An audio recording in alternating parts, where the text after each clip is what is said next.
Hello, I'm Jessica Hubble. Excuse my voice today. I'm kind of battling a little bit of a cold. Um, but every summer for the past 5 years, I've gone on a mission trip with an organization called Central Texas Conference Youth in Mission. And when most people think of mission trips, they think of going out and trying to convert people to Christianity and things like that. Those are not the kind of mission trips I go on. The trips I go on, I get to work with my hands and help other people in rural communities. We build wheelchair ramps, repair roofs, do house repairs, yard work, pretty much anything you can really think of. CTCYM puts on 2 mission trips every summer, one for high school kids and one for middle school age kids. Middle school stays in state while high school goes out of state. And we're commissioned on a Sunday and we come back on the following Saturday. We work Monday through Friday from about 8 to 4. Now, those are not hard set parameters. I've been on many different trips where we start way earlier and go way later. I want to talk to y'all about 2 specific trips that I went on. One that I think says something about my character, and another that profoundly impacted my life and made this something that I want to continue to do for the rest of it. Now, maybe this will work. Maybe not. I think Adobe's updating again.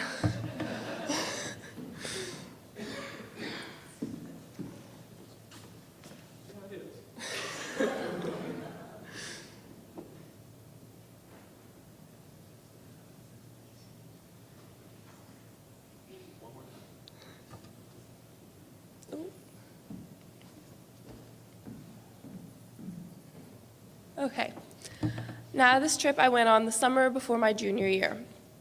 We went to Claremore, Oklahoma, which is a small suburb of Tulsa. And I was super excited for this trip.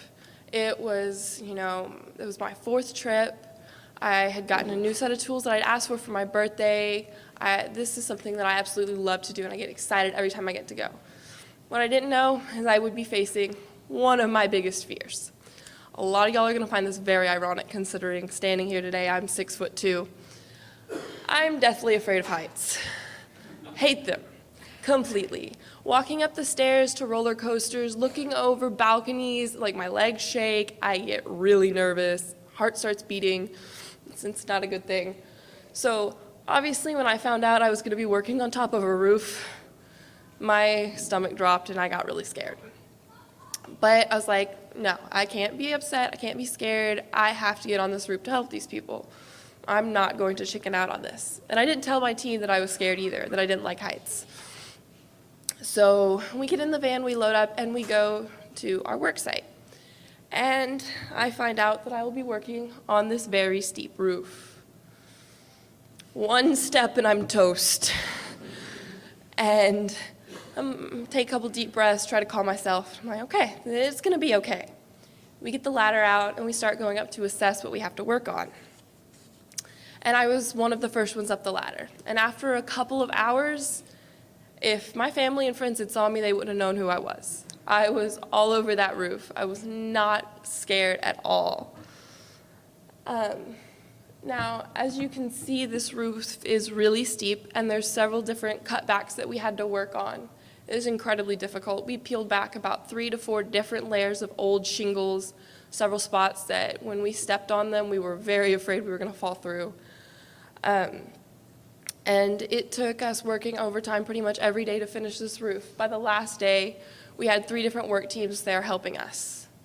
And it was kind of an unspoken sentiment within my team that we were not leaving until this was done. If we had to stay till Saturday, we were going to stay until Saturday. And if later, then we would stay later. On the last day, we ended up finishing the roof at about 8 o'clock. We missed our shower time. Yeah, the Living Center loved us for that one.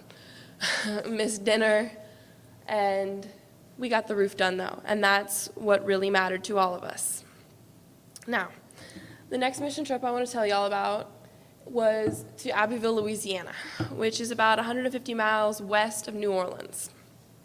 Now, this one was the summer before my freshman year. This wasn't my first trip, but it was my first trip without my dad.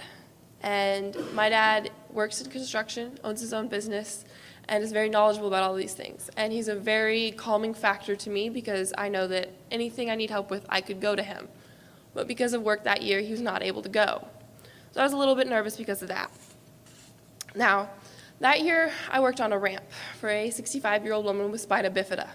Spina bifida is a birth defect, and it impairs most patients' mobility. Now, this woman was in a wheelchair and could not easily get around, and she needed a wheelchair ramp on her house in order to get a mobilized wheelchair. The city and the place that sells the motorized wheelchairs and everything told her that nobody would ever be able to build a wheelchair ramp at her house because there was a very, very large tree in the front yard. Now, this tree she had built with her grandfather, or not built, sorry. She had planted with her grandfather. This house was her grandparents' house. It was very, very special to her. And besides the sentiment of the tree, it was way, way too expensive for her to be able to remove. She did not have the funds for that. So my team, we didn't really bat an eye at this. We were like, we're going to build this ramp. And so we did build a ramp around a very large tree. I mean, we spent a whole day digging through tree roots and figuring out how to wind it around and all of that. Now, just seeing the joy on this woman's face when she got to see her wheelchair ramp and know that she could go to the store, visit her neighbors, visit her family. She had a new lease on life. And watching all these people from different backgrounds come together to help somebody who really, really needed help is what made me want to continue to do this. And hopefully, I hope for the rest of my life. I'll be attending Baylor in the fall, and I've already found programs there that I can continue to serve others. Thank you.